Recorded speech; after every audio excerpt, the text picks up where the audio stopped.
Welcome back to the Purple Chairs, and today I have Simon Acton, e-mobility expert and founder of Next Eco Car. Welcome, Simon. How are you? Hi, Paul. I'm good. How are you? Good, good.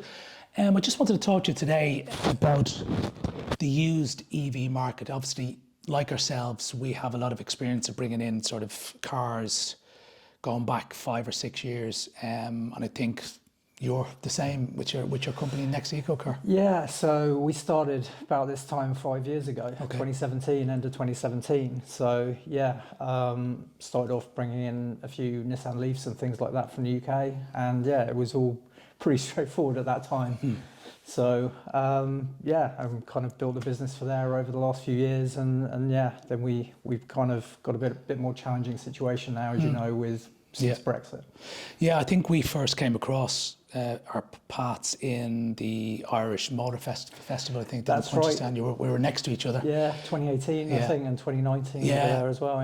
Yeah. Yeah, I said at the time you were specialised in sort of Zoes and the Leafs. I think we brought in the Model 3 and we had a couple of Model S's and stuff like that. But it was a nice little combination there on the electric side. But as you said, since Brexit now, there's been some, serious barriers, but for customers, and it's really affecting the customer in terms of getting stock or looking at the marketplace and to see what's available in terms of used EVs, because we all know, EVs are not cheap. New, they're 50 grand. I know there's some grants around that and stuff like that, but generally, they're coming down a bit now, but at the time, they were sort of between 40 and 50k. So, in regards to Brexit, like, that's completely changed things. So. Yeah, I suppose one of my main objectives when I set out to start the business, and I'd observed people in the UK doing a similar thing, was to try and be an expert and provide a channel for people to get into affordable EVs. That's really the end of the market that I wanted to focus on, because most people don't have 30, 40, 50 grand to spend on a car. Most people never buy a new car. Well, it's the transition as well. People needed to be helped with the transition. Obviously not going to invest a lot of money, but I think that's what you provided as well. It was the whole experience behind that, Yeah, it was, trying to provide an expert service and a kind of one-stop shop, and, provide recommendations around chargers and other aspects of EV ownership. Thinking about what range do you actually need, so what car might be suitable, and that sort of thing. It was always part of what we were trying to do with the brand.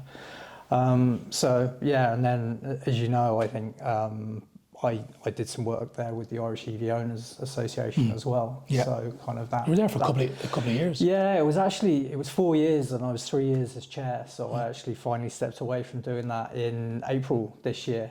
I thought it was time someone else had a go. But that kind of, that helped with, credibility and so on. Got quite a lot of opportunities through that. Of course. So. You would, obviously, being chairman and having that sort of ecosystem that was there for Irish EV owners. But I suppose what sort of came to light, and why we're here is that there's a lot of statistics coming out talking about, the percentage of EVs being sold in the country, but the sort of alarming stat that I think you highlighted was the amount of used EVs that were imported into the country. I think it was just over 300 cars. Yeah, I think that was back in September. So to that point in the year, a very, very low figure. Yeah. Very low figure. So and that just goes to show, what the impact of Brexit has been on, and it's across, the import situation with cars. But I think particularly in light of what the government's targets are in terms of, as you know, almost 1 million EVs on the road by 2030. And the manufacturers have been saying for a number of years, quite openly, we don't think that is an achievable target based on what we can sell. Even if we sold every new car as an EV from now until 2030, you still wouldn't hit that target. So there's a problem. So we can fill some of that gap while the domestic market is spooling up, if you like, to provide more.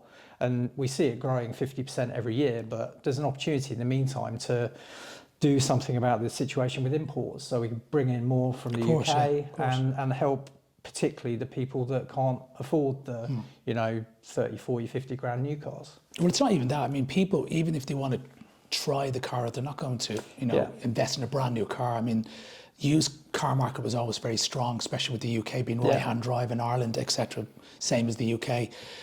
But I think with Brexit now, for people that don't realise it, is that there's a lot more red tape involved. There's VAT, there's customs duty, there's paperwork in terms of COC, which is the certificate of conformity, which basically is the birth cert of the car. All these documents have to be presented or submitted prior to the car coming into the country. So if you multiply that by 1,000 cars, for instance, like it's a hell of a lot of time wasting and paperwork to go through, and effectively the customer is losing out. The customer is losing out. Yeah, and I suppose there are a number of areas where it impacts. And I sort of when I started off, literally going to the UK, finding cars, driving them back, putting them on the boat, get this end, book a VRT appointment, and you can register the car. And a lot of people did that themselves. It was something that individuals could do, not just businesses. But now, as you say, the amount of process and paperwork and complexity around the rules of when you have to pay VAT, when you have to pay customs duty and stuff is confusing, to say the least. So that means that it adds cost and it adds time. Previously we could maybe bring a car in and someone could be sitting in it the next week. Now it's I tell people now like 3-4 weeks minimum, and oftentimes that ends up being optimistic. So. Yeah, and I think the other thing that we have to remember here is that people, it's affecting the price of the car. It's because of the lack of supply, because of the timeliness that it takes to bring the car in, to process it. A lot of dealers are not bothering doing it. They're trying to push people into the newer cars and offer finance, etc., or PCP. But as I said, going back to somebody that wants to just try or just tip their toe into the water of going into an EV and only spend 20 or 30 grand, it's very difficult to supply that, and it's pushing the prices up. Yeah, because typically, cars that maybe are under 20 grand are the sort of ones that ideally we'd maybe be bringing in from the UK, but because of the way the customs and the VAT rules are, those are the ones you typically end up paying more VAT and customs duty on, which pushes the price up.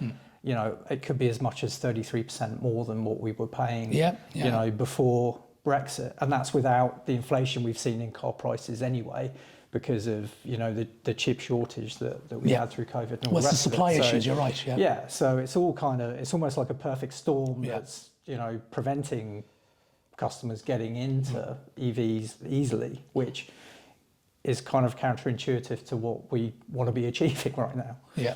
So if Eamon Ryan was sitting here now, what would you say to him? What's the solution, or is there a solution?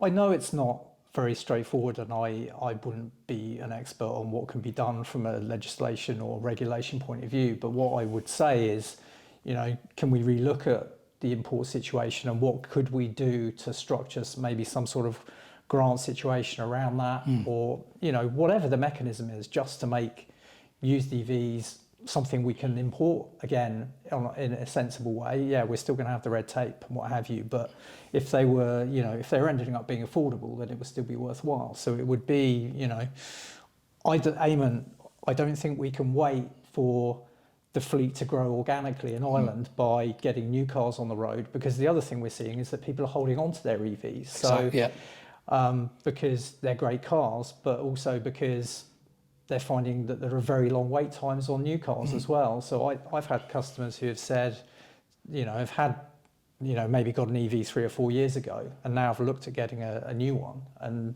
the manufacturer's saying, oh, it's 6, 9, 12 months to wait for a new one, and they're saying, okay, well, I won't bother then. So that's all impacting the used market, because those cars aren't going back in. So I think this idea that we can build the fleet organically is too slow to hit the 2030 target. So I would say we need to relook at that situation and do something to encourage full EV fully electric BEV imports.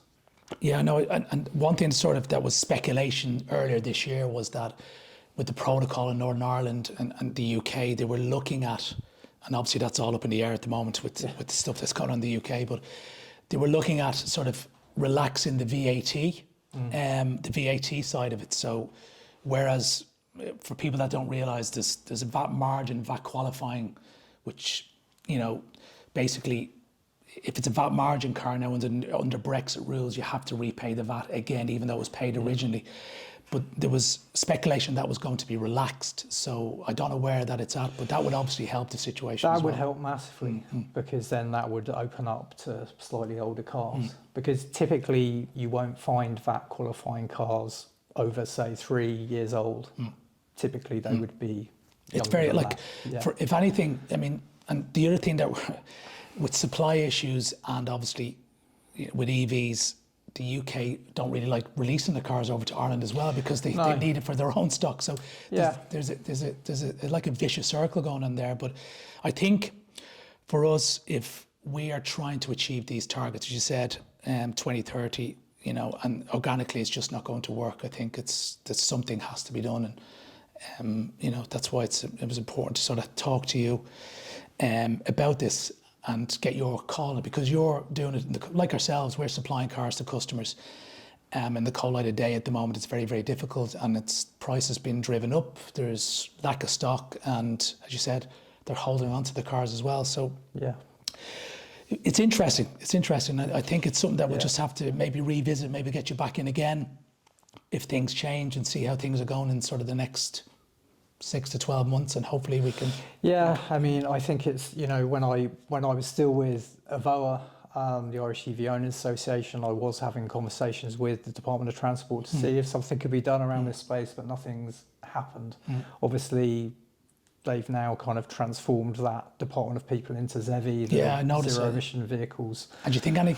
So, I don't know. I haven't spoken to any of those people lately. I'm hoping I might get an opportunity next week at the EV Summit. That would be good. Yeah. But yeah, I think that conversation needs revisiting. Yeah, and we'd like, if anybody wants, ZEVI wants to come on here and have a chat, and you know, be very interested to see what their feedback is. But you know, as always, this is, you know, dedicated to our customers, and you know, you the customer. And, you know, we would like your feedback, you know, send us any comments, DMs, anything like that. We'll open up a topic on the community. We'd like to open this out and see sort of the barriers that people are having trying to get cars, used EVs, and what can be done. So I just want to thank Simon for coming in today. Thanks for having me. Yeah, and appreciate it. And we'd love to get you back and have you on as a regular if possible. Absolutely. So for today, have a good day, and we'll talk to you again soon. Thank you. Take care.